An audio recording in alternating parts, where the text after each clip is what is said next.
Good afternoon, good morning to everybody. My name is Trey Herr. I'm director of the Cyber Statecraft Initiative here at the Atlantic Council. And welcome to Getting to Fault Tolerant, first event of the year on cloud security and policy. Perfectly timely given cloud security is in the news last week. So I think we're going to be diving in with great detail. A quick note of thanks to everybody for joining. Obviously, we are both live streamed and going to be recorded. If you have questions as we get toward the end of the hour-long panel, please submit them through the portal. We'll share them with the speakers. Anything we can't get to, we will try to use as some sort of inspiration for further research and writing. With that, let me introduce our guest starring panels, starting with Todd Conklin, who leads the U.S. Department of Treasury Cyber Portfolio, serving as Deputy Assistant Secretary in the Office of Cybersecurity and Critical Infrastructure Protection. Second is Jim Higgins, Chief Information Security Officer, the CISO at Snapchat, previously Director of Product Security and Infrastructure Protection at Google. Next is Kelly Shortridge, Senior Principal in Product Technology at Fastly and author of the new book, Security Chaos Engineering, Sustaining Resilience in Software and Systems. And finally, Scott Piper, Principal Cloud Security Researcher at Wiz and longtime independent AWS security researcher. We're going to have a discussion about cloud security and policy today. We're going to go through some themes that we see in the industry now, things that have changed in the last 10 years, what it means for DC and for the public-private partnership. But to get us started, I want to go to the group. AWS first launches in 2006. Why are we still talking about cloud security 17 years later? What makes this issue timely? What makes it urgent? Why don't we go to Todd to start, and then we'll run Jim, Kelly, and Scott down the line. Yeah, and I think, Trey, to start with a positive comment, cloud's proven to be a more scalable, resilient solution than many of our legacy on-prem environments, which is then explains why it's being so widely used now across multiple different sectors. And it's extremely widely used now across the government sector itself, in addition to the financial sector, which we reflected in the Treasury study that we released earlier this year. But now I think we're at that point where clearly it's so widely used across many different infrastructures that cloud itself is a critical infrastructure entity, and we have to start thinking about that in that manner from the regulatory perspective. So as we apply extra scrutiny and oversight, now we're in that mode where we're beginning to develop those regimes and what those should look like from the federal and the regulatory landscape. Jim, to you, sir.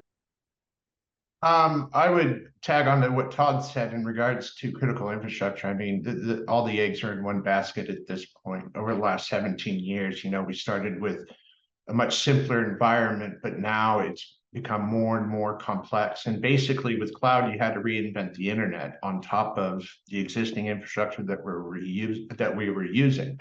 So, it took 17 to 30 years to build the internet. It's going to take that much time to really move forward with the cloud on top of what we would call the internet. But mostly I would go back to saying all our eggs are in one basket. And if I was an attacker, I'd be really excited to go after that layer under the basket. That point about adaptation of infrastructure is really interesting, that we're building a lot of computing and networking infrastructure for the 90s model for the internet, and suddenly we start selling services through it. So maybe a lot of stress on the system that it wasn't intended for. Kelly, let's go to you. Why are we still talking about cloud security? Well, I think one thing to point out is we're still also talking about email security and phishing. How many years after email was invented, right? So I think in some sense, security is just an omnipresent issue, no matter how mature the technology is. I do think, to Todd's point, that it's past kind of the one of those hype cycle curves. At this point, cloud's no longer speculative. It's a well-vetted technology that is increasing in adoption for critical systems. So I think that's what makes it especially timely.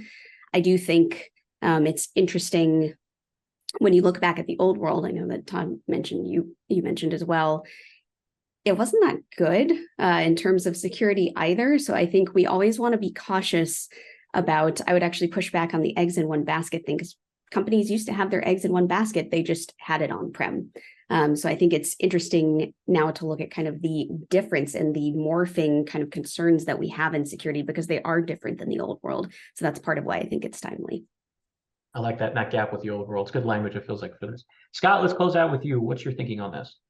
I think it's that, when the cloud first became a thing, people viewed it as experimental. You weren't going to put anything important there, because it was just starting out. And we're definitely at the point now where it is standard practice now to be using the cloud. And so everybody's on it. And we also are at a point now where the cloud has become increasingly complex. And so nowadays, AWS has over 200 different services on their offering. And so you're no longer at a point where you're just using some compute resources or some storage resources. Now there are very niche offerings for very specific use cases, and that growth of services has also increased the complexity and the difficulty in securing it. Okay, so we've got a lot of infrastructure. Some of it was not necessarily built to do what it's intended to be used for now, but there's also just significant complexity in the stuff that we're building, right? I get that. All right, that makes sense that we'd still be talking about security. And I like Kelly's point about we're still talking about email security. There's a lot of stuff here that still needs help and time. Todd, let's go to you for a second, because the Treasury Department released earlier this year this really fantastic, and I'll say not financial sector only applicable report on cloud security and thinking about the way that adoption has influenced the way we think about risk and manage that risk. Give us some quick top line highlights here. And I'm thinking in particular, what lessons this holds for us across policy and across sectors. Yeah, and so just a little bit about the report really quickly. So Treasury, the report was the result of really a year-long study, and which consisted of more than 70 interviews that we conducted with financial firms, including our largest multinational firms, in addition to our local and community banks, to really understand the current state of cloud adoption across the financial sector. So we tried to just reflect in that report the notes that we heard from the institutions who are operating today in cloud. And the really top lines are, it's as Kelly and Jim alluded to, cloud's no longer an emerging technology with the financial sector. For software as a service, nearly every single financial institution, whether it be small or large, is leveraging cloud for multiple elements of software as a service applications. When you get into the discussion of infrastructure as a service and more critical assets, that's where there's a big divide between the largest institutions and the smallest institutions. On the smaller side, many financial institutions are often reliant on third-party IT vendors for a lot of their operations, not just their software as a service, but also how they operate as an institution. And many of those historically have been outsourced to third-party technology providers, of which many have now gone 100% cloud and abandoned their on-prem offerings. So a lot of our local and community banks were put in a position over the last a couple of years where they were forced into a move because of the move from the market broadly to cloud. They were forced to go cloud first, in many cases before they were even ready as an organization. And so the report goes into great detail about the gaps that those firms face, and it really comes down to availability of technology talent for those smaller institutions. And what the point that we wanted to pivot to, though, as in our next steps, is how do we then rethink the shared responsibility model, right? Knowing that there's not a widespread availability of cybersecurity talent, let alone cloud-specific cybersecurity talent, especially for our smallest institutions. How do we make sure that we're leveraging the public-private partnership and engagement with cloud providers, not just to drive more transparency on their backends, but to get them to kind of recalibrate their shared responsibility model? So that's a lot of, we detailed in detail 6 different gaps that we distilled. That being said, I do want to kind of stay more focused on that shared responsibility piece of it for this discussion, but feel free to read the report if you want to learn about the other 5 gaps that we identified. I appreciate that. So maybe a follow-up question as you're thinking about, so shared responsibility, I, the customer, bear some amount of responsibility for the security of a cloud service shared with you, the provider of that service. I'm not outsourcing the security and the product completely. How do you feel like that reevaluation that you're talking about might impact policy? What tools are not being used sufficiently, or what sort of new tools might you be looking for? Just thinking about the arc of the report and the scope, again, that it has, which is really commendable. Yeah, the micro example I kind of point to is the S3 buckets, right? So totally get why AWS, their mindset was oriented towards startup firms, people that wanted to sell online. That was their initial scoping for a lot of their initial cloud offerings, and so their S3 buckets defaulted to open. So if you're a web designer, if you're anyone just a novice in the cloud space, everything you do is going to be open unless you go in and change it, right? Those same controls then scaled across every one of their customers, or I would say lack of controls. And recently they did change that, where now the S3 buckets default to closed, and then you have to go in and open it. That's where we're trying to go with this public-private partnership, is make it clear from the regulatory side. Here's the expectations for cloud environments, for how we want the control posture to look like. Make it clear to the financial institutions, make sure we have a common lexicon across the financial institutions and also the cloud providers, and then make it clear to the cloud providers and hold them just as accountable as we're holding the financial firms for making sure that those controls are implemented at the start and at the launch, as opposed to the local and community banks having to go in themselves and adjust the security controls. I like the shared responsibility leading to shared accountability. So let's dig into that. Kelly and Jim, this debate about eggs in the basket here from earlier, I want to revisit this. Give us a sense, if you could, just like about the scale of cloud computing infrastructure, the size, the complexity of it all. What is it that makes this different than the on-prem side of this debate, or the rack-mount infrastructure that we were trying to secure 20 years ago? Why don't we go Jim and then Kelly? I want to clarify my eggs all in one basket comment. Each egg is a company or an environment or a segregated environment. So, when we're on-prem, if you ran your own data centers, which I was lucky enough to do, you had your own environments. But yeah, you're absolutely right. If we're a company that had shared resources and they physically popped the data center, it's a problem, or their management network. However, it really causes me concern when it's software complexity that is between someone that has access to make changes in any environment, called the hypervisor, and what is the state of that software? Is it secure? How does it get reviewed? Is it, if that gets compromised, then you're going to have a lot of lateral movement into different areas of infrastructure. But the other thing I wanted to tag here is that not only is it shared infrastructure, but it's also shared responsibility. And when you bring a vendor in to run your cloud environments, which a lot of people have to do, you're increasing your level of risk like triple, because you have to depend on that vendor's infrastructure to be secure as well. And as a CISO, I can tell you that we are held accountable directly, and in some cases personally, if something like this goes awry. And so it causes me great pause and concern. Personally, I would never have a vendor run any production environment that I was responsible for. Kelly, curious your take on this. This what's different now as we're thinking about this as more of a distributed problem? Yeah, I actually disagree pretty heavily with all of that, which is good. I know the audience is probably excited for this. I think if you look at the data, I love looking at the evidence of the attacks we see, hypervisor attacks. You hear a lot at, big security conferences and in the news. It's mostly speculative. What you see is things like phishing and social engineering. Completely agree. If you're using a third-party tool or a SaaS solution, a lot of what we see is that their developer credentials get compromised, and that way the attacker is able to access their infrastructure or customer data and do whatever nefarious things they want to do. But when we look at the underlying infrastructure, there's actually been a ton of investment, even at like the hypervisor layer, the kernel, like down even into like individual like network stacks and all the really nerdy stuff. There's a ton of investment there. It's very difficult for attackers to compromise that. But I think what's interesting with complexity with the cloud, I'm going to connect two dots here. Is one, we know businesses are moving to the cloud because they want to build more complex applications. They want to provide richer experiences to their end users. They want better performance. Sometimes they want better cost. All of that means you can actually build more complexity into your system than you could on-prem with like a traditional monolith in the old world.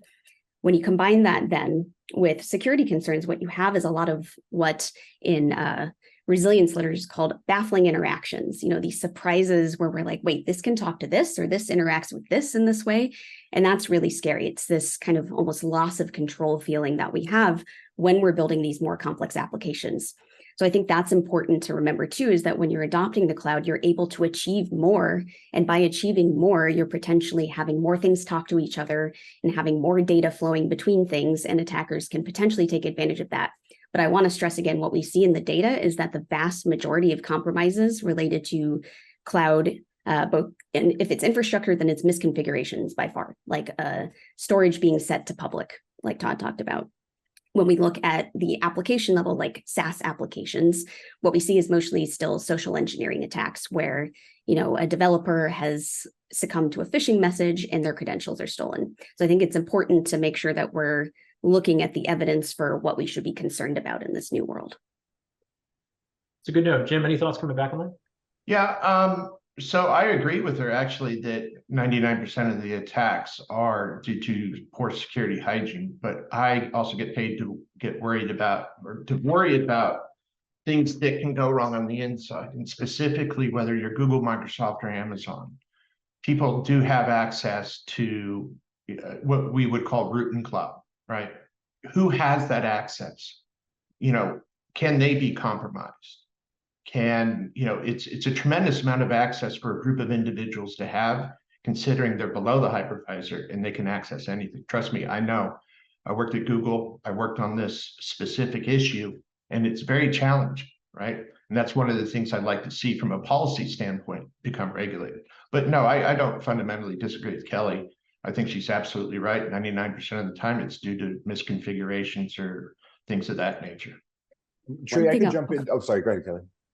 One thing I'll definitely add is I think when I at least work with even Fortune 500 companies, again, companies that are looking to modernize their security programs, I will say a lot of what you see is still that a lot of people internally, including like outsourced contractors with their on-prem infrastructure, have root into everything.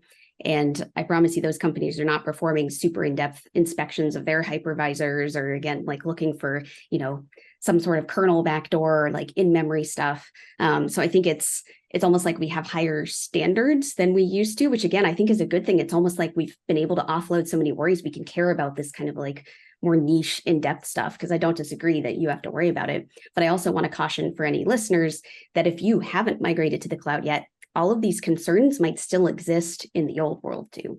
Yeah, but I'm more concerned about the people that have access to all the companies rather than one company. Todd, to you, sir. Yeah, and both Kelly and Jim's comments are reflected in the report to some degree, and it's really why a lot of the larger institutions are hesitant to move some of their more critical assets onto clouds. And then we touched on the divide between software as a service and infrastructure as a service. There still is a significant amount of growth that would need to happen in the infrastructure as a service part of the market within the largest institutions. And there's a hesitancy because of the issues Jim and Kelly are raising right now. Well, I think it's interesting as you listening to the discussion too, it's entirely reasonable to come out and say the majority of attacks look like this, right? They're still targeting people. They're still targeting kind of basic weaknesses in a security model that have very little specific to do with cloud, right? You can phish, without any consideration for whether or not it's cloud is your ultimate target. But I think Jim's point is well taken, which is as we start to think about the critical nodes in this infrastructure, almost utility infrastructure, I think this point was made by Jeanette Manfra of Google and others in the past couple of years. There is a changing stake associated with one trustworthy person that makes a mistake, right? Or is malicious in nature. And I think that question of, do we have a provider whose internal security practices maybe impact 100 different customers or 4 different critical infrastructure sectors, which was the focus of the report that TJ Zhao and Maya Hammond and others, the council put out last week, really changes our perspective on the criticality of some of these low probability but high consequence events inside of providers themselves. On this front, I wonder if we could go to Scott, because in the last week, long since this panel was scheduled, we had an interesting kind of architectural incident happen at a major cloud service provider. So Scott, let me jump to you. Thinking about the security side of this, we saw some reporting about another compromise of cloud services, this time focused on Microsoft and their Azure Active Directory identity service, leading to folks being able to read email for a number of different agencies inside the US government and a couple of different companies and civil society groups. Talk us through briefly what this incident was and maybe what it's telling us about the sort of state of the security of cloud infrastructure as opposed to just products and services. Yeah, so in this incident, there were a number of things that happened in a chain, but one of the initial thing that kicked it off was the attackers somehow found this key, this MSA key is what it's called. And to Jim's point, if that key was found for an individual company, it's a bad day for that company. But in this case, because this key was for a cloud provider, now it's a bad day for, in this case, 25 different companies that we know of so far. And so that's one of the problems with having that monoculture of a cloud, that a single type of infection or single type of problem can infect multiple companies in some way. And so that was kind of the initial issue, this key, but then the key was able to, I'm trying to think of how to describe this to the audience, but basically able to provide access to more things than it should have provided access to. And so that was like another problem that happened here. And so there were these chain of events. And then kind of a final problem was the issue was identified by one of the customers. They were able to review their logs, and in this case, my understanding is the logs that the customer was able to review in order to have access to are logs that only certain customers at a higher price tier are able to have access to. And so you can have these situations in which when a cloud provider is compromised in some way, or when there is some type of cross-tenant access in some way, it can become difficult or impossible for the different customers to identify whether or not they have been breached in some way. And so that's kind of another problem that you have here, and especially in this case where the being able to identify whether or not you were compromised can only happen if you pay for a certain price tier, and so that complicates the issue further. So this is interesting, Scott, listening to you talk about this, because it comes back to the concept that Todd introduced us to, and I think it's kicked around a little bit, which is shared responsibility. So let me go to the group and ask, as you've seen it either in the broad survey data of the Treasury report, your own personal experience building or selling or using these products, what kind of gaps do we see right now, and what's required for the customer to actually share responsibility with the vendor versus what the ideal looks like? Are we at sort of best possible state? Customers can share that responsibility well, can be part of that, or are there gaps? And just curious what those might look like. I definitely think there are gaps. I think actually Scott highlights, and I think this compromise absolutely highlights that. My view, by far the biggest challenge that we face in the cloud is around identity and access management. That isn't just about human identities, it includes machine identities. When you have these software services talking to each other, they require keys, like Scott talked about. Again, all of that is a lot of complexity, very baffling interactions. In this case, it was over permissioned. It meant it could talk to too many things. That is something that is very difficult, and there's not a lot of necessarily transparency from the cloud providers around how they are essentially adopting what's called the principle of least privilege, like making sure there isn't that over permissioning, making sure that things can only talk to the things that they're supposed to, or access the things they're supposed to. So I think that data is certainly missing.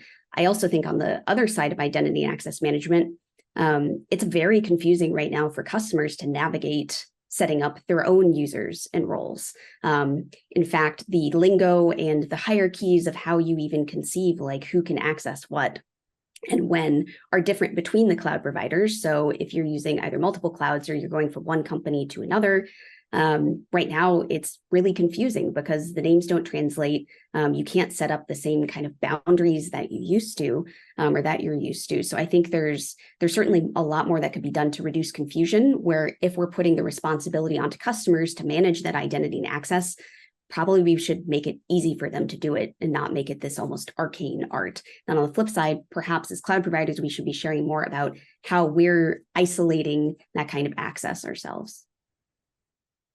I like that. That's a really, at that point about make it simple, make it more defensible, really strikes home. Scott, Todd, Jim, curious, anybody otherwise? Yeah, I mean, we already talked about the talent gap difference between our largest institutions and our smallest institutions. And then if you add the layer that Scott mentioned on top of it, where then you're going to require our smaller institutions to pay for more transparency or to pay for that. I mean, it's just not the playing field that we want to have for something that's as critical as cloud backends. I think Kelly's absolutely right. I come from a background where I had, mass scale of access to talent and whatnot to build whatever infrastructure I need to build on top of IAM, including at Snap, where we have hybrid cloud, but we had to build an entire layer of abstraction over a period of a year and a half to manage this so that we are secure. And we are, and that's great. but it cost millions of dollars and took 20 to 30 to 40 engineers over, you know, a long period of time. It's extremely complex, and which goes back to, you know, each complexity is the enemy of, you know, security. Each time you add a layer of abstraction, you're creating points in your infrastructure where you have weaknesses, right? So simplicity, to Kelly's point, would be most appreciated. I'd also want to, not to go on too long, but transparency is key. We need to understand cloud transparency, what's happening, how things are architected, more information on compromises. You know, I feel like we're in the dark half the time. I like something Kelly said, and just to bounce off Jim, your point a minute ago, making it easier for the customer to be part of this process. It sounds to me like an echo of what we saw in March with the National Cybersecurity Strategy, saying we want to shift responsibility, right? We want to make this so that the customer does not bear the chief responsibility for the security of their products, move some of this back to vendors and to the most responsible parties. So let me start with the policy side of this, and then maybe Jim, you as a sort of archetypal customer, thinking about just the transparency piece and where policy can play a role. One of the concurrent calls in the Treasury report and the Atlantic Council report was a need for greater transparency into how these products are built, how these services are delivered, maybe to Jim's point, to be able to give customers a chance to see and understand a little more of the complexity in these products. Todd, as a regulator, what kinds of things do you want to know about these cloud providers and their services, and especially their infrastructure, that's hard to get today? And then Jim, same question to you as a customer.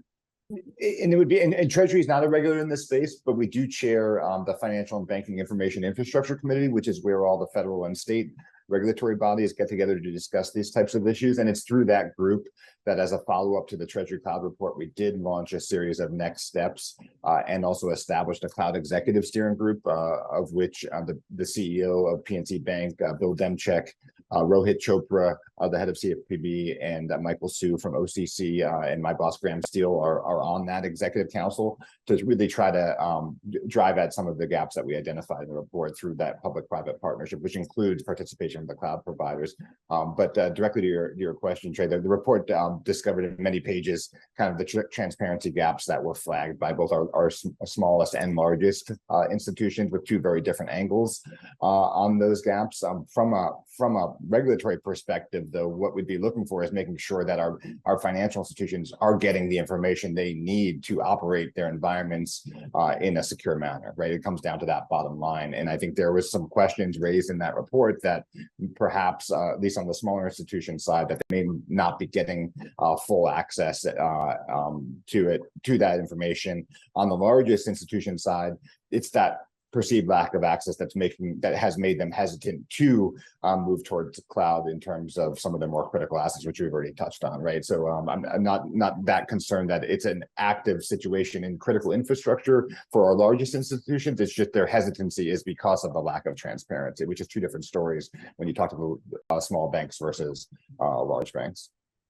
Todd, staying with you for just a second. I'm taking this and turning it slightly. Treasury as the sector risk management agency then for the financial sector. Right. Is there a difference in what Treasury itself wants to see in terms of information it can directly make use of, or do you feel like that's really addressed by these interactions with some of these other financial regulators?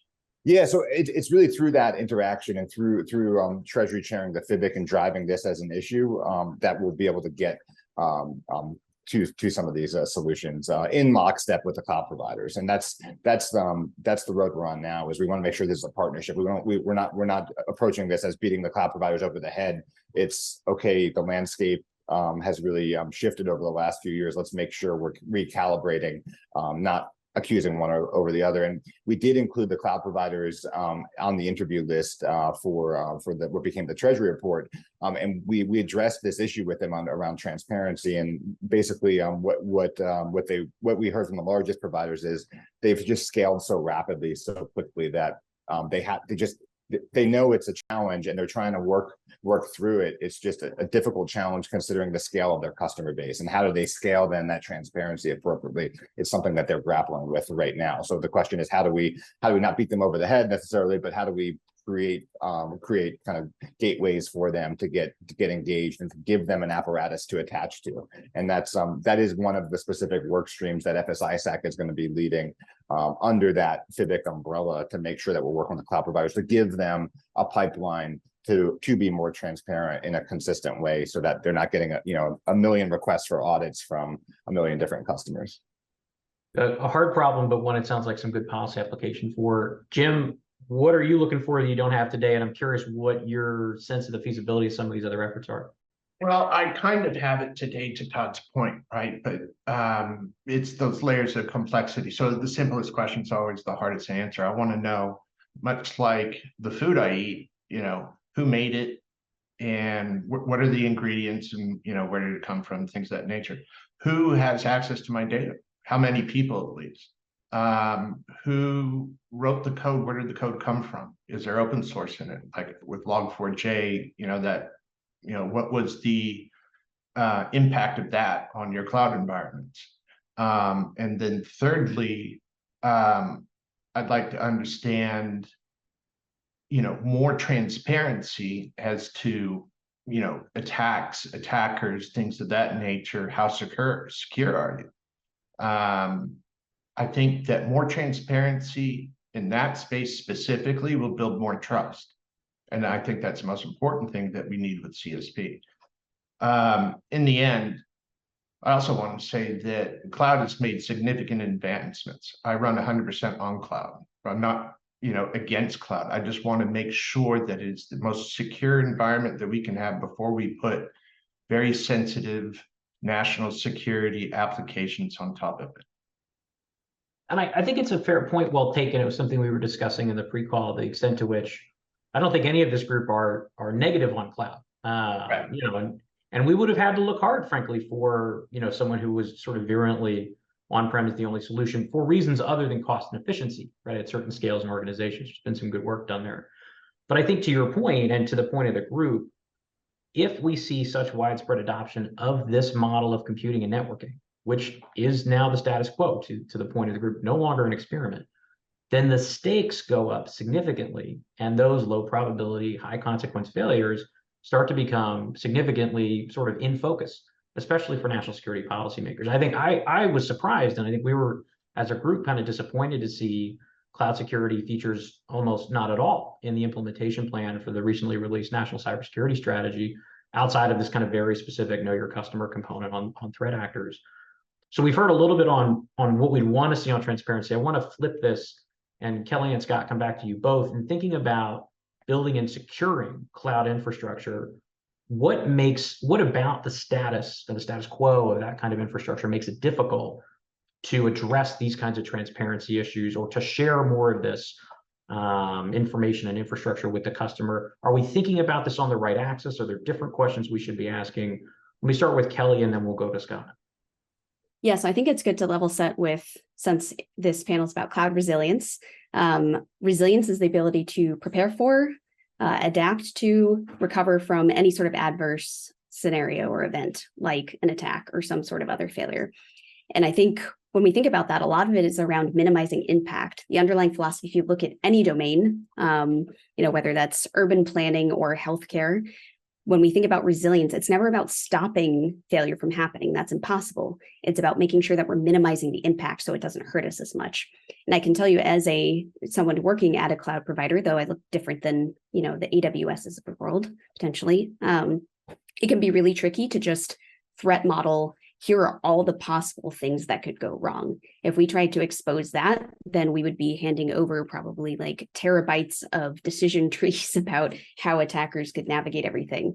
And that would obviously be even more true for someone like AWS. So I think that's part of the transparency, is if we care about, okay, how is impact minimized, and we want to expose all of the data related to that, that's going to be hard. However, such as in the Azure case that Scott talked about, I think we can highlight more how we are ensuring that we're minimizing impact in a practical level, making sure that keys do not have too many permissions, making sure that in a serverless case that there is multi-tenancy you can rely on, that things are wrapped in a membrane that attackers can't escape from if they compromise an application. So I think there's a lot more we could do to surface transparency around that. And I have seen some cloud providers show that kind of architecture. But I think in general, it's a valid concern to wonder how many entities will be affected if something happens. But I think what really matters is making sure that even if an attacker gains some access, make sure that it doesn't actually affect those customers and those entities. Make sure that the damage isn't that bad. So to me, that's really the call to action I see. I like that. It certainly tracks on the resilience piece of know you're going to fail, minimize the consequences associated with that, recover more quickly. And before going to Scott, I think that's also something that I like is that it's echoing Todd and Jim's point of transparency is good. Transparency there may be a deficit there, but also understanding which questions we want to have answered better and more precisely is something the policy community can do some work on. And that's, I think, again, for this group and for others, really a credit to the Treasury Department for the report and to be pushing more that's in the policy space. But it sounds like there's some work there that sort of the current set of questions isn't getting it done for us. Scott, let me go to you. What makes this hard? Are we asking the right set of questions? It sounds like not, but curious your thought. Yeah. So when it comes to transparency, it's hard to identify what you want them to discuss. And I mean, there's so much possible information. And I guess what has been important to me is in the situations in which security incidents have happened in some way, to ensure that the cloud providers are taking the necessary actions to ensure that they're not impacted again by that same incident, to take lessons learned from that. And unfortunately, in some cases, we haven't seen that happen. So the company I work for, they help maintain a project called cloudvulndb.org, which keeps track of all the different security incidents that have happened with the different cloud providers. And in a number of cases, there's been almost like a copy paste between the different cloud providers for performing an attack. And it's been in such a way that or it's happened like years apart, where one cloud provider is impacted by a thing, and then a year later another cloud provider gets impacted by the exact same thing. And you read the true reports and you can almost just like search and replace the name of the cloud provider, and it's almost the exact same report. And that's scary to me, that the cloud providers aren't learning the lessons between each other.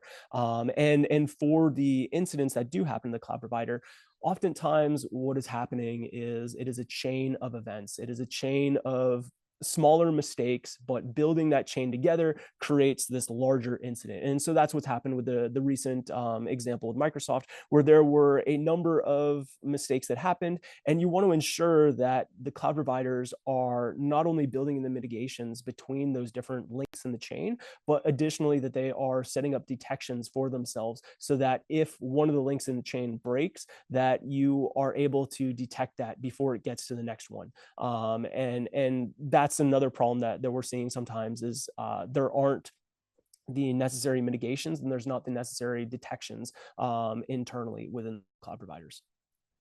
I have to say, I like that notion on transparency around an event, because it comes back to this point that's made by a couple of people about complexity. Somebody says it broke, we fixed it. There's a lot of work that it's broke is doing in that sentence. I think that's definitely something that was interesting to see. Going back to last week's event, right? Microsoft during sort of an initial something was wrong, we fixed it, to no, let's actually go into much more detail after a chorus of concern coming out about that. Let me bring it back to the group as a whole. So we've talked about transparency being a part of this dimension. I'm curious about talking about risk and the extent to which risk is concentrated or not across certain providers, certain sectors. One of the things that came out from the council's work published last week was we see cloud adoption moving at different rates in different critical infrastructure sectors, but that overall there's a small number of providers and they are building on some common compute and networking models. From folks' experience, and this is to I think to Scott, to Kelly, to Jim to start, what kind of diversity do you see in what cloud infrastructure is? Is there really this sort of convergence on one thing and everybody's building the same way? I think to Scott's point, this copy paste attack is really concerning if there's a lot of outward facing, at least similarity. But as you talk about the core infrastructure that you're trying to secure, how much diversity is there between the major providers? And I think maybe critically, has that changed? Is this something that started all in one place and has gotten to be more diverse? Was it diverse and it's converged? Why don't we go to Jim to start, and then we'll come back and do Scott and Kelly. So can you clarify the question a little bit? Yeah. So, like, how much do these cloud providers look like each other? When we talk about the cloud, is there any kind of uniformity in the architecture, or is it just really a diverse space? no, there is some basic uniformity if you refer to it at the level of IAM and things of that nature. Again, back to my original earlier point, we had to build an entire layer of abstraction in order to talk to the two different environments. I think that it is possible for them to head in similar directions, but remember, we're talking about competitors. And time to market for them for new features is critical. They're fighting for contracts that are in the hundreds of millions, or in some cases, billions of dollars.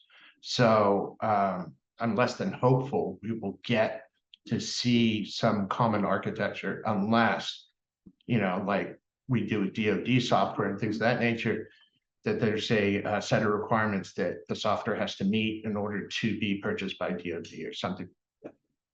This competitive nature piece is really interesting, right? Just given how vicious that market can be. Scott, to you, and then to Kelly, convergence, divergence, what do we tend to see?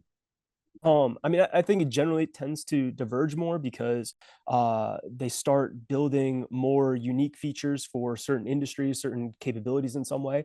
So I kind of view it in some way like, there's different languages, but they have kind of a common root and they're learning from each other. Like if you learn like one European language, you can kind of, get ahead in learning a different European language. But in the case of the cloud providers, they do have some internal philosophies and certain things that they do better than one of the other cloud providers in. And so they each have kind of like some services that a lot of people are really attracted to in some of those cloud providers, and they're unique in certain ways. It's almost like, maybe some languages have a lot of words for snow. And so, if you want to talk about snow a lot, maybe you want to learn that language. So it's kind of like similar concepts there. And so what you're seeing is, as more and more of these services get added, like back to an earlier point, that when the cloud first started, there were some foundational services that were very similar among them. And then they start building on these more unique, more niche services. There are services in order to talk to satellite, services for blockchain, services that are specific to the healthcare industry. So there's these niche services, and you start developing these languages or these ways in interacting with them that are somewhat unique among the cloud providers. And so it's difficult to try to converge that in some way, because they are incentivized to focus on those certain industries that they're doing well in, or certain services they do well in. Echoes of those competitive dynamics again. Kelly, let's close out with you. Yeah, definitely. I mean, I can tell you that we're always trying to differentiate, and I think there's more divergence than convergence. I think as a thought exercise, something like the financial crisis would be very difficult. That kind of like true cascading failure across all of the cloud providers. I think you start to get into the backbone of the internet, things like undersea cables. If you truly had them offline, let's say for days, I think that would be pretty tough. And often, I think actually wouldn't be a cyber attack. It would be more of a physical attack to make it happen. So I actually think that some of the strength security wise is that there is a diversity. On the flip side, as we talked about, that diversity also means that it's just really hard for us to mental model the differences between the providers, which can make it tricky from a security perspective. It's interesting. And I think the point taken by all three of you was that there's organizational culture that differs behind them as well, right? That it's not just that the technology looks different, the markets look different, the people look different, the organizations are themselves shaped differently. Todd, I want to come to you. One of the things that, to add to the list, I really liked about the Treasury report was it's forward-looking. And so give us a sense, if you could, on where your team and where you are thinking about, like where we should be looking over the horizon for what's coming from the U.S. government on cloud policy in the next 2 to 3 years. Yeah, and just to dovetail all the comments that Jim, Kelly, and Scott just made on kind of the differences between at least the big three cloud providers, especially. There's also a difference in terminology, especially, and that makes it really challenging from a regulatory standpoint. So that's really step one of where we're headed in our next steps. This work is going to be led by the OCC and Michael Sue in particular and his team on working with the cloud providers in the financial sector on a shared lexicon instead of terminology, and that's really step one, right? And then that then leads into coordination of examinations, which is what's going to be led by the CFPB team. But first, we have to get together and really understand, okay, multi-cloud, hybrid cloud sounds simple, but there's multiple different definitions depending on who you ask, right? And I think going back to your last question, Trey, I think a different angle of that is, can you take one application and run it on multiple different cloud backends, right? That's something that we drilled down in the Treasury report on. no firm has perfected that or finds it cost effective at this point, right? So to run it at a global scale, right? So that's something where there's a significant amount of challenges if you want to think about multiple cloud providers offering that extra level of resilience for maybe just one application. It's just not technically feasible or cost effective at this point. So that's something where in the future, though, that would be the ideal, right, from a resiliency perspective, is to be able to thread one application, thread the back end across multiple different cloud providers. That's obviously a long way away, but I think it does start with let's come together on a shared lexicon and terminology, so that when when that time does come and that technology is available to potentially do that, we're in a better spot. That's a good point. I have to say, I suspect we're going to see some more on this interoperability question right across the cloud providers here in the very near future. So first, let me say to the audience, we're going to go to questions and answers here from you all in just a moment. So if you have questions, get them in on the link. If you're on the Zoom, submit through that portal. We'll start to ask them to the group. But before we do that, so Todd's told us what to expect from his perspective on what's coming on policy. I want to go back to the group and ask you all, what is it that you want to see from policy, especially in that next year or two? Kelly, why don't we start with you, and then we'll go to Scott and close out with Jim. Yes, I have something I very much would like to see, which is resilience stress testing. It's something we see the Federal Reserve do with the large financial institutions. So resilience stress testing, it's called chaos engineering in software land. I prefer resilience stress testing for what it's worth. It's a little more elegant. But what it means is that we simulate adverse scenarios to observe how systems behave end to end, to observe all of the potentially unwanted effects, to uncover the baffling interactions that we talked about, to uncover all of this complexity. So if we simulate a variety of adverse scenarios we're concerned about, and we publish the findings, that's one way that I think the community could benefit as a whole. It provides more transparency to customers, something I would actually encourage customers to do themselves with their own cloud footprint, not just the cloud providers, but I think that would provide a level of confidence and assurance that we don't have today. The beautiful thing about software is it's actually very hard to simulate adverse scenarios in like a nuclear reactor. It's quite expensive, but with the magic of software, it's a lot easier to simulate those adverse scenarios. So I think it's something that as an industry, we're actually in a unique position to be able to pull off. And I like that because it echoes the point I think that you especially made earlier. Resilience is knowing you're going to fail. And so let's learn about how we're going to fail. Let's figure out as much as we can about what it looks like as the dominoes come tumbling down around us. I like that a lot. Plus, frankly, just starting to see the word chaos monkey appear in more White House publications would be really fantastic. Scott, over to you, and then we'll close with Jim. For me, I'm pretty far removed from the policy world, and so I'm not sure what the implications are of me requesting policy, but I have a number of more technical asks of the cloud providers. But at a high level, I guess this gets to the point that was made earlier with regard to there being a shared responsibility model. And what this really means is it's more of a split responsibility, where there are some things that are expected of customers and there are some things that are expected of the cloud providers. And the things that are expected of the customers, there are some technical changes that the cloud providers could make that would make those things easier for the customers to be able to do. And some of those are with regard to where certain logging could potentially happen or what could be logged there. And so this allows you to start implementing concepts like least privilege better in different ways. And so those are kind of where more of my interests are some of those technical features with regard to improving the auditability are what I would like to see the cloud providers provide more of. Big guy. And Jim, let's close with you, sir. Well, the benefit of going last is I get to copy everyone else, but from my point of view, I'm just going to reiterate, I want to know what's in my code. I want to know who's writing it, and I want to know who has access to my production environments that is unintended by me. Now, there's ways I can secure against that. I can use my own keys and lock everything up, but that's, again, that complexity. So from a policy standpoint, I think transparency is very important. But I want to jump on Kelly's point as well. I helped lay the undersea cables for Google. I helped build the data centers. And I can tell you that as individuals, they do that stress testing.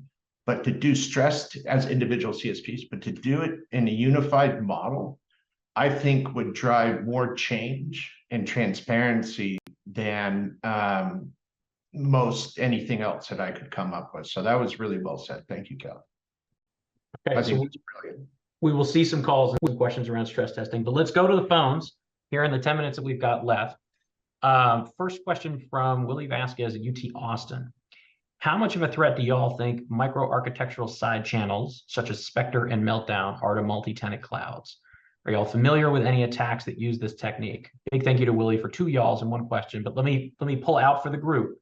Thinking about this more generally, what do we think about flaws in silicon as opposed to in application layer software as we think about cloud computing? And I ask that because we've got, to the convergence divergence point earlier, less diversity in the kind of chipsets being used in a lot of these cases as up to, the last 4 or 5 years. But now suddenly we see cloud providers building a lot of their own chips, right? Writing and designing and having their own stuff. So I'm just curious to this group generally, what do we think about the silicon side of risk here?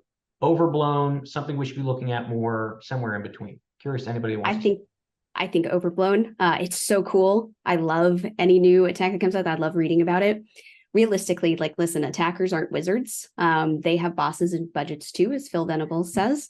They very much think about ROI, and the ROI of those micro-architectural attacks is pretty poor. They're very difficult to scale. It's very difficult to then translate into whatever kind of monetization they need. And frankly, when there's low-hanging fruit, whether that's in the old world of compromising VPNs or ransomware through compromising domain controller, or in the cloud world where there are these misconfigurations and things like phishing, again, I see the risk of critical developer credentials getting stolen much, much higher than these kind of more esoteric side channel attacks. What my worry is that we're going to overinvest in those really niche, but they sound really cool and spy-like attacks. And we're going to miss, what's called the gray rhinos. It's the thing that is charging towards you and you're not doing anything about it. To me, we should be prioritizing those gray rhinos instead.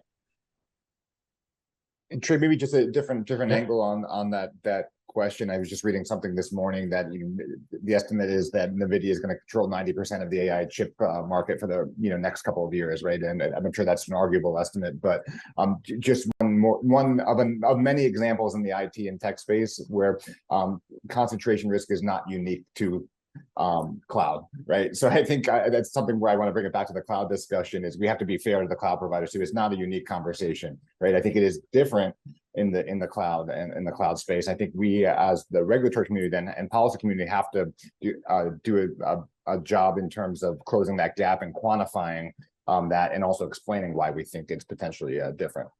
That's a totally fair point, by the way, too, is the overlap of multiple industries, right? So it's not to put all of that on the cloud providers or choices that they're making. Scott or Jim, any other thoughts you guys want to flag out here in terms of silicon risk? I would say that one of the recent issues that happened was this FPGA issue called Pentimento, which the audience doesn't really need to know about too much, but basically with this issue, there was certain FPGAs that were impacted, and there were certain precautions that could be taken by cloud providers that use those FPGAs. And I would have liked to have seen a cloud provider just say, hey, we're not impacted, we don't use those FPGAs, or hey, we implemented the precautions that are needed there. And we didn't get those from the cloud providers. And that frustrates me, is going back to that issue of transparency, is it would have been nice to, receive that information about whether or not, you should be worried about this issue, or, so. No, it's a great note. Jim, anything last from you, sir? I think we have so much more work to do than go after spy chips. And I'll apologize to Jordan Robertson from Bloomberg on this, but it's such a difficult attack, and to manage that attack and then go up into the cloud infrastructure, that would be, I can't even come up with how you would do that. For a laptop, yeah, sure, but for a cloud environment, it would be extraordinarily difficult and waste of time and money.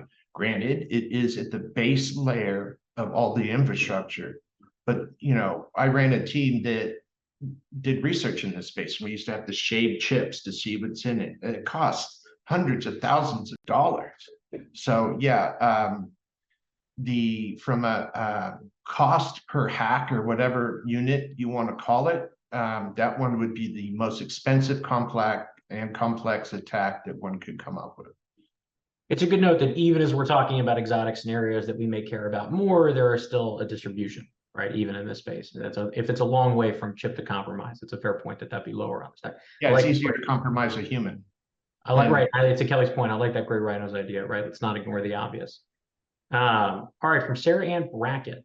what is the biggest misconception you see people have about cloud computing or cloud security? Or perhaps to turn that slightly, the misconception that's hardest for people to shake. And Todd, I want to start this one with you, given the survey data and the work that you all have done, but then we'll come around the room. Yeah, just from a security perspective, I think in the last question is an example of this. We go to these kind of very micro, very specific things, and it's proven time and time again. Also in the audit of issues impacting financial sector firms in some level of data spillage, it always comes down to not necessarily even cloud infrastructure. It comes down to that human connection, right? It's email phishing. Right, it's LinkedIn CI related issues, and it really does come down to that human vulnerability. Really is in that 50 to 90% range of really the start of the thread of a lot of these data breaches or attacks. Right, so I think we do like to kind of focus on I think it's kind of maybe more attractive and newsworthy to focus on kind of these niche nuanced things, but it really comes down to protecting your infrastructure means educating your staff on email phishing. Right. I mean, it sounds basic, but it still comes down to that. That's really how the majority of attacks, whether cloud infrastructure or on-prem, get started. So good note, Jim, Kelly, Scott, biggest misconception, stickiest misconception you guys have run into. I think a lot of people try to port their old mental models of what security meant to the cloud, and it doesn't apply. I actually think that's a big reason why misconfigurations, identity and access management are overlooked, because people thought about the perimeter and the moat model. They aren't really thinking as much about lateral movement. Often they miss what's called east-west flows, like how things, once you're inside the system, talk to each other. And I think a lot of that is the most important part of the cloud. So I think in some sense, just security mental models haven't caught up. Yeah, I would agree with that. It's the lift and shift mentality that I keep hearing. So I can just lift and shift over into the cloud, and I'm in the cloud and it's secure. Well, no. And it's not that simple, right? So strongly agree with that as well. Also an end to lift and shift. Scott, anything last from you? Same view on that. I think a big problem is a lot of people view the cloud as just being servers that exist somewhere else, and it's not just servers anymore. There's so much more to the cloud. It's so many different services, so many different, what are basically different types of applications. And so when you take the same concepts of security of, oh, I only need to worry about securing the servers, well, servers are only one of the 200 services that AWS offers. And so you need to worry about all the other services that are there as well. I like that. You caused me to go look for my my sticker. The cloud is just other people's computers. All right, so we've got a couple other questions, but I want to end as a wrap up to you all, because we've got just a few minutes left. We've had I think a wide-ranging discussion about cloud risk, cloud security, where policy fits, what is true, what isn't true about the industry and its space. And I think a couple of points that have been made point up risks in cloud security that are not about the organizations, their infrastructure. They're about our understanding of cloud, maybe our misperception of the risks in cloud. So I want to go to this group and just have you finish out. In the next 1 to 3 years, finish the sentence for me. The next 1 to 3 years, cloud computing will see more risk from what? I think there's a couple of options that have come up in the room, but it could be the way we're thinking about cloud, could be cloud computing technology, could be people. Cloud computing will see more risk from what in the next 1 to 3 years? And we'll go right down the line. Why don't we start with Jim, Kelly, Scott, and then close out with Todd? That's a great question. I would have to say, to tap into what was said earlier, I think divergence will increase the risk as people go into more hybrid models. Also, I think that complexity, again, the cloud will continue to get more and more complex as they're trying to roll out new features that aren't necessarily always tested end to end. And then I think that the human aspect, I'm sorry, I'm an insider risk person, and it terrifies me that the human aspect is going to, as people work in these environments, whether you're a vendor, a CSP, whoever, I think from a risk standpoint, and I tell my board this, that vendors can, that kind of risk really terrifies me. Who has access to what? And if they get compromised, if their laptop's popped, am I going to have a bad day or not? And transparency around knowing that, right, to your point. Yeah. Kelly, Yeah. let's go to you, man. I think it's flawed mental models, both among customers and among the providers. I always like to say targets like to target our "this will always be true" assumptions, and they definitely aren't true, but they exploit the difference essentially between our mental model and reality. And I think because of all the reasons we've talked about, sometimes mentally modeling whatever we are using in the cloud, whether that's services or servers, and certainly on the cloud provider side, what we're offering, all of that is very difficult to mentally model. So I think that's ultimately the heart of a lot of this, is just how do we make sure that we're continually aligning our assumptions between reality and our mental models. Resilience stress testing was one way to do that, but I think it remains to be seen. I like that. The power of the things we know that actually ain't so. Scott, to you, and then we'll close with Todd. My worry is that we are seeing attackers that have knowledge of the cloud now. For a long time, they weren't applying any type of cloud specific attacks. And the incident that happened last week was a case in which an attacker was doing something that was very cloud specific. The type of attack there wasn't really a type of attack that would impact on-prem environments. And so that is my worry, is that attackers are going to become more knowledgeable about how to actually use the cloud in the same way that many modern developers are using the cloud, and they'll be able to leverage that in their attacks. All right, and Todd, take us home. They need to begin operating as we expect all other critical infrastructure firms to operate, and that means transparency, right? It means collaboration. It means advancing the public-private partnership, partnership with government, and really changing that mindset from kind of outlier organization, not that they do, but and making sure that they're part of the process and part of the national discourse on these issues. I have to say that is a really good closing thought, just based on the way this conversation has gone. The cloud is critical infrastructure. It's not a debate anymore. Get over it. Let's talk about where we go from there. With that, let me say thank you very much to this group. Todd, Jim, Kelly, and Scott. It's been a fantastic conversation. Appreciate you spending your time with the Atlanta Council and with us today. Thank you to all of our viewers. Please enjoy the rest of your Monday. Hopefully there's not going to be too much more cloud security news, at least today. We'll see how tomorrow goes. Enjoy the rest of the week. Thank you and take care. Thank you.